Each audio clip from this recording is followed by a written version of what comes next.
বিভিন্ন দল থেকে টোকাই টোকাই নিয়েছে, যাদের কোনো রাজনৈতিক ব্যক্তিত্ব নাই, চরিত্র নাই।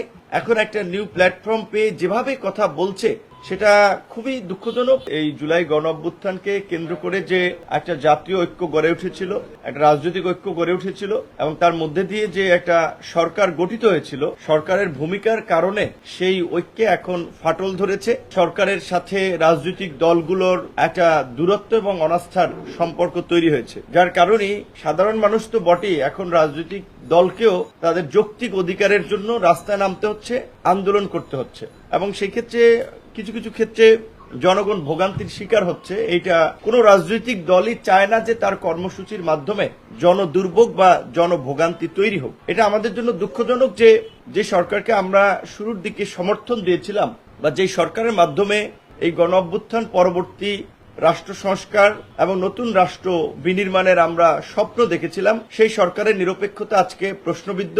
তাদের বিতর্কিত ভূমিকা এবং মন্তব্য আজকে সমাজে নানানভাবে বিভাজন তৈরি করছে।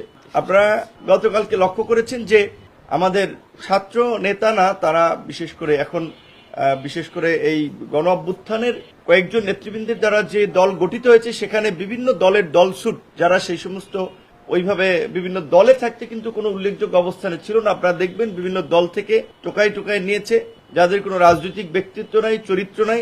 এখন একটা নিউ প্ল্যাটফর্ম পেয়ে যেভাবে কথা বলছে সেটা খুবই দুঃখজনক, রাজনৈতিক শিষ্টাচার বহির্ভূত এবং একটা বিদ্বেষপূর্ণ মন্তব্য, যেটা আসলে আমাদের এই জাতীয় ঐক্য এবং সংহতির ক্ষেত্রে একটা নেতিবাচক ভূমিকা পালন করছে। যে গতকালকে আমরা শুনলাম যে নতুন করে আসিফ নজরুল, সালেউদ্দিন মাহমুদ এবং ওয়াহিদুদ্দিন মাহমুদ তারা নাকি বিএনপির মুখপাত্র, বিএনপি সমর্থিত উপদেষ্টা, তাই তাদের পদত্যাগ চেয়েছে জাতীয় নাগরিক পার্টির একজন নেতা।